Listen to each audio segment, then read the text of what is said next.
सोचिए एक ही दिन में आपकी जमीन बदल जाए, आपका घर किसी और देश का हिस्सा बन जाए, आपके अपने लोग, आपके दोस्त, आपके पड़ोसी अचानक दुश्मन बन जाए। 1947 का भारत और पाकिस्तान विभाजन सिर्फ एक राजनीतिक फैसला नहीं था, बल्कि ये लाखों लोगों की जिंदगियों का सबसे दर्दनाक मोड़ था। पर क्या आपने कभी सोचा है कि इस विभाजन के पीछे की असली सच्चाई क्या थी? क्या ये सच में हिंदू मुस्लिम विवाद का नतीजा था, या फिर इसके पीछे कोई और बड़ा खेल चल रहा था? तो आज हम आपको बताएंगे कि 1947 के बंटवारे के वो अनसुनी कहानी जिनके बारे में शायद ही कोई बात करता है। हम जानेंगे कि किन हालातों ने इस फैसले को मजबूरी बना दिया, कैसे कुछ नेताओं के फैसलों ने इस खून खराबे को जन्म दिया, और क्या यह बंटवारा रोका जा सकता था। तो वीडियो को आखिर तक जरूर देखिए, क्योंकि जो राज हम खोलने जा रहे हैं ना, वो आपको हैरान कर देंगे। तो चलिए सबसे पहले बात करते हैं बंटवारे की शुरुआत की।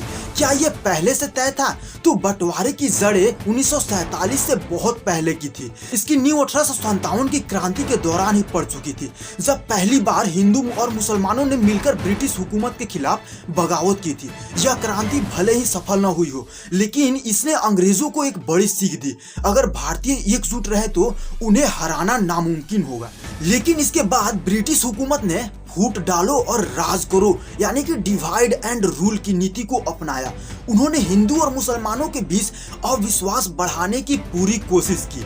अंग्रेजों ने जानबूझकर धार्मिक आधार पर समाज में मतभेद बढ़ाए, ताकि भारतीय कभी एक न हो पाए। क्या आपको पता है कि 1916 के लखनऊ समझौते के दौरान जब कांग्रेस और मुस्लिम लीग ने साथ मिलकर ब्रिटिश सरकार से अधिकारों की मांग की, तो अंग्रेज घबरा गए।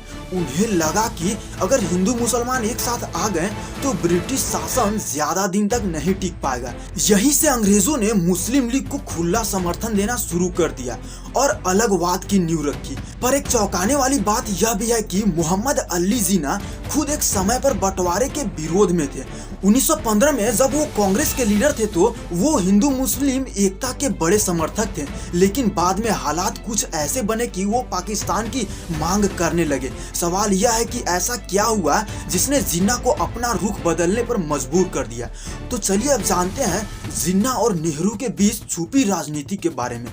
तो 1930 के दशक तक कांग्रेस भारत की सबसे मजबूत राजनीतिक ताकत बन चुकी थी, लेकिन मुस्लिम लीग को उतनी ताकत नहीं मिल रही थी।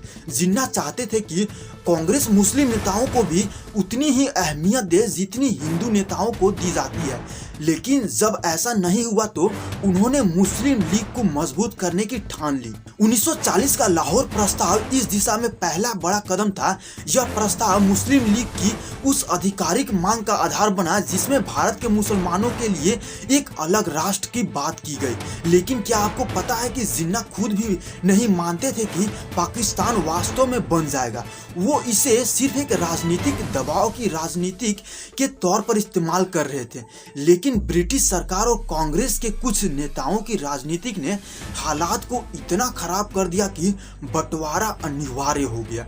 तो चलिए अब बात करते हैं, क्या बंटवारा होना अचानक हुआ या पहले से ही प्लानिंग थी? तो कई लोग मानते हैं कि भारत का बंटवारा अचानक हुआ, लेकिन सच तो यह है कि इसकी योजना बहुत पहले से ही बनाई जा चुकी थी। सन 1945 में ही ब्रिटिश सरकार ने तय कर दिया था कि वे भारत को जल्द ही छोड़ देंगे।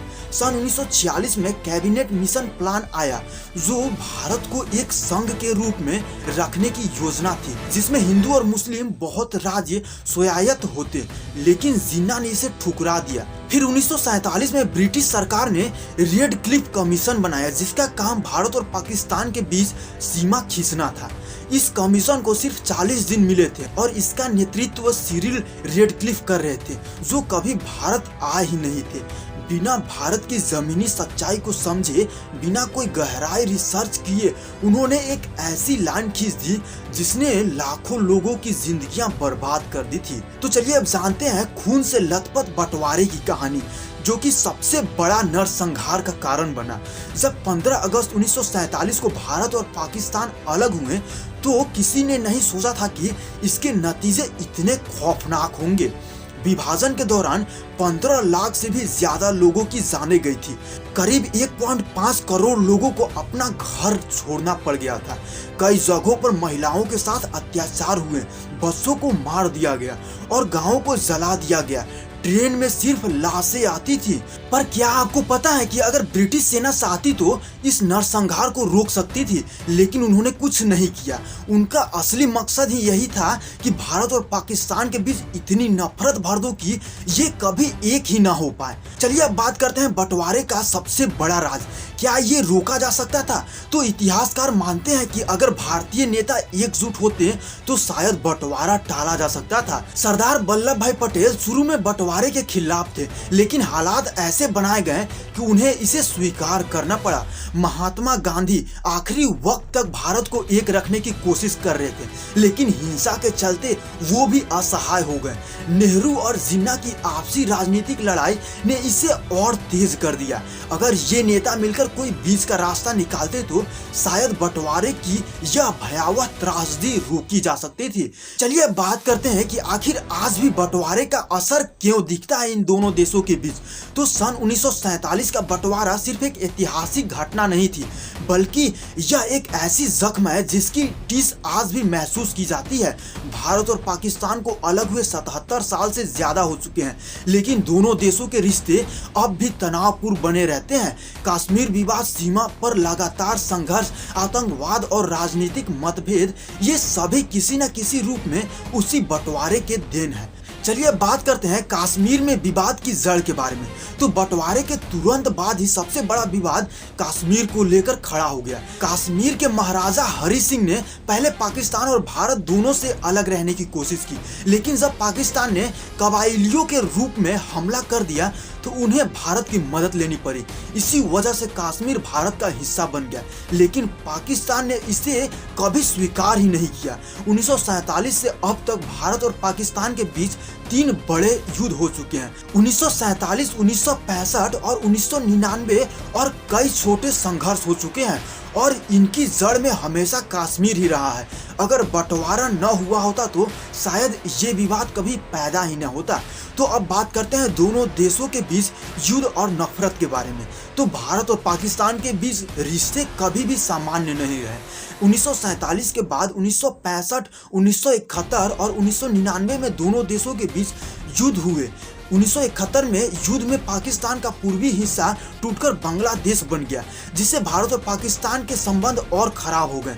इसके अलावा कारगिल युद्ध और पुलवामा हमले जैसे कई बड़े टकराव हुए, जो आज भी दोनों देशों के बीच गहरी दुश्मनी को दर्शाते हैं। अब चलिए बात करते हैं आतंकवाद और कट्टरपंथ के असर के बारे में।